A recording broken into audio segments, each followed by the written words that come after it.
Many months ago, I don't remember exactly when it was, I was watching one of my favorite builders channels on YouTube, a fellow who does exquisite builds, usually of World War I aircraft, sometimes other things. And there was a video slideshow of his build of the Roland D6B 1/48 scale by Fly. Now, I already had a Roland D6A kit from Wingnut Wings. I hadn't built that kit at that point in time. But as I looked at the slideshow from my friend, I said, that looks like an exquisite, really nice looking little kit. Certainly looked nice the way he'd finished it. I really wasn't even familiar with any of the aircraft or models that Fly had done. But of course, I went over to my laptop and opened up eBay and found this kit and said, sure, why not? In fact, maybe my plan will be I'll get this kit, build it first just to sort of practice, even though the construct might be completely different, before I tackle the Wingnut Wings Roland D6. So obviously the kit arrived and I did get started on the build. Because it's now many, many months later, but obviously I put it all away back in the box because I got through painting the fuselage, applying the lozenge decals to the wings, starting the construct of the engine, which actually comes in resin. I even located a pilot figure, and obviously I did some sizing because I chopped off his arm to get him to fit. But I stopped right there.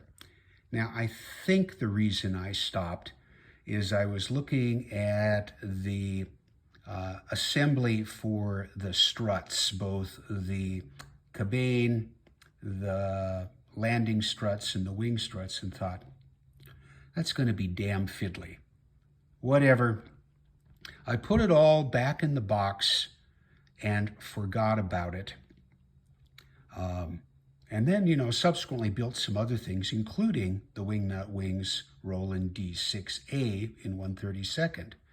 So these pieces and parts sat in this fly box in my stash for months and months and months.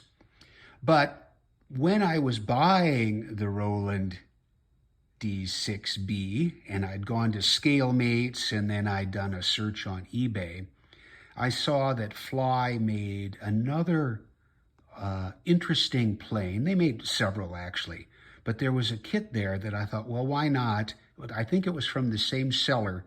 So economies of scale, I might as well buy two. And that's the next chapter in this story. So one of the other kits listed by the same seller, Fly kits, was this Machi M5 Italian flying boat from the Great War, also in 1/48 scale. I didn't know anything at all about this airplane, so I did a little side trip over to Wikipedia and read about the Machi M5.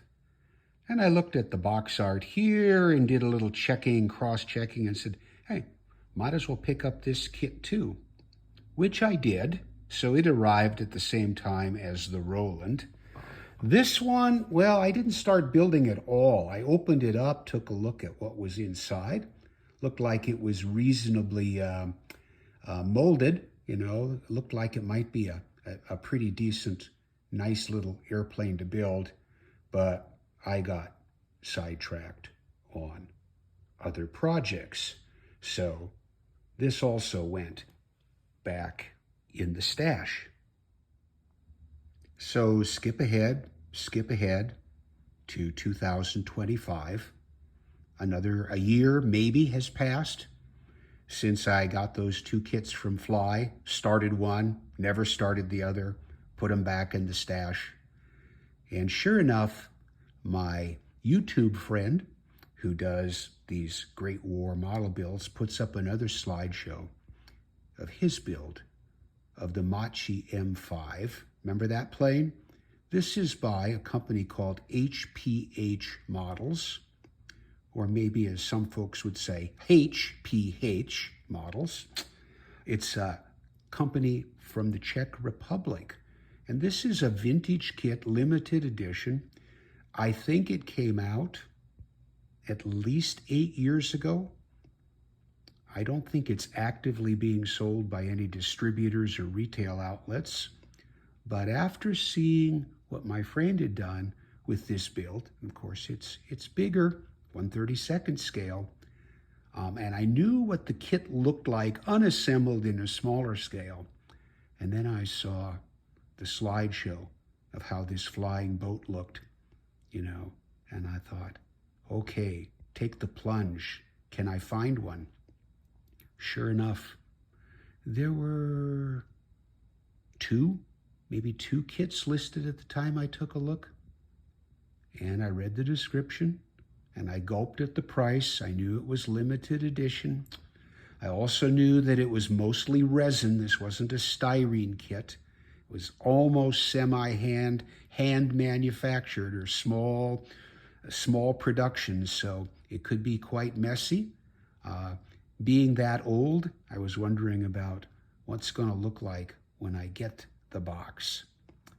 But I pulled the trigger and made the order, and today the kit arrived. So I opened the box to see what I had gotten myself into. Perhaps something I should have checked out before I placed the order. But be that as it may, here's what I found inside. A couple of lovely little glossy brochures describing the company, HpH, and with some pictures, lovely glossy pictures of some of their line. Looks pretty cool. I'll put a description of the company. I'll edit something and put that in the description. Okay, we've got pretty extensive fret of photo etch parts. We've got fabric seat belts and shoulder harnesses for the Machi M5. Decal sheet. Yeah, well, nothing looks terribly worn. They look a lot newer than 8 years. They've been well preserved, if indeed that's when this kit was sold, originally sold. Of course, the real test is when you put them into the water, but we'll test that out. Yeah, so those are the decals. Uh-oh, what's this? CD-ROM, the build manual. Yeah, like, who the hell has a CD-ROM or DVD drive anymore? Actually, this is something I discovered about the kit. Not before I ordered, but after the order had been confirmed. No build manual. I know, analog. It's all on a CD-ROM drive. And no scale mates. Nobody's uploaded, at least not yet, at least not what I saw, the instructions to scale mates. Well, this is going to be interesting.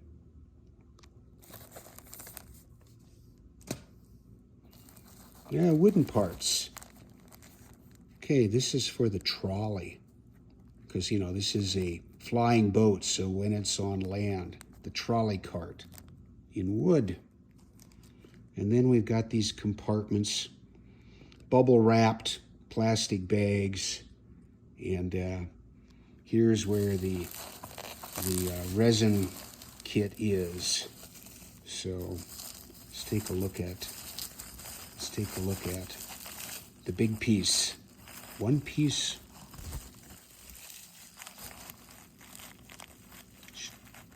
It's smooth.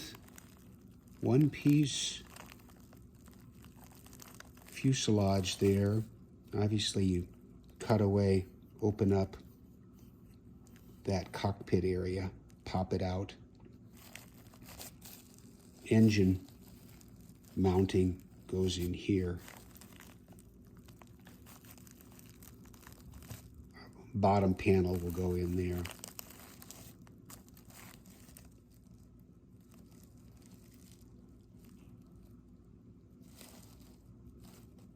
Okay. Lots of pieces in here. It's all okay. What do we got here? We've got little floats that go under the bottom, of the wing, some panels.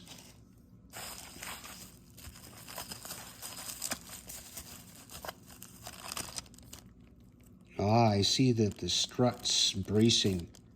You have to cut away the resin there.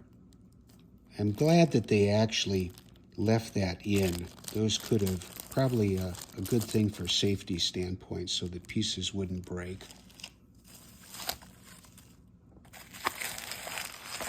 I'm interested to see how the wings look, because if these indeed are old or dated, it's been in storage a long time, did they warp? Not that that can't be fixed. Okay, there's a runner that has to be carved away, of course, but maybe that keeps it all strong and straight. But, okay, one of the top wings. There is a little bit, looks like a little bit of dihedral there, which maybe shouldn't be there. I don't know. I guess we'll find out. Here's the other wing.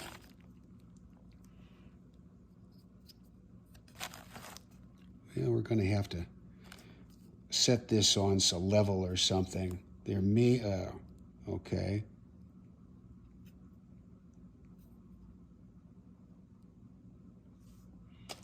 So there are the big wings. It's got much smaller.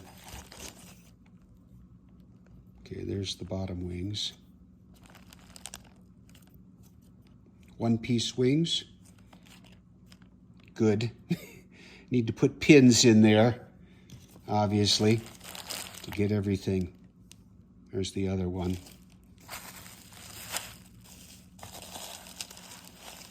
And then there's a whole bunch of parts in here as well. All sorts of stuff. So we're going to have engine. Yeah. The engine.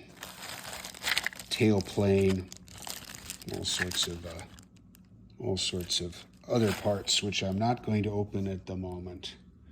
But there was something else in the big box, and I did not know that I was getting this.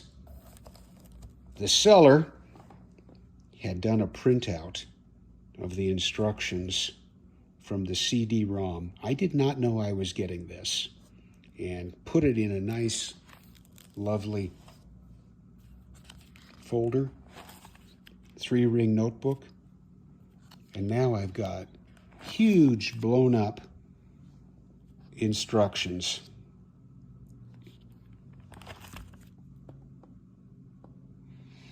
Which is going to make my life a whole lot easier, I think.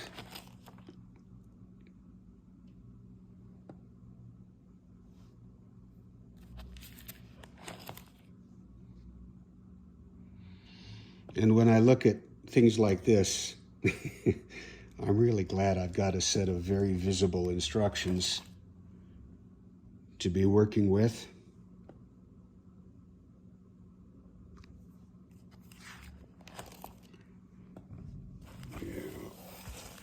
There's the rigging guide. And then separate instructions here for the wooden trolley.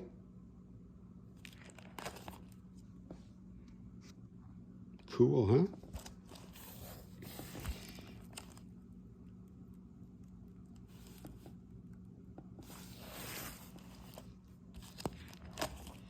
And then, a painting guide and decal guide, two different liveries. A little fancier one. This one's got diamonds. So, there it is. Okay. a big project. Down the rabbit hole with HpH. Thanks for watching.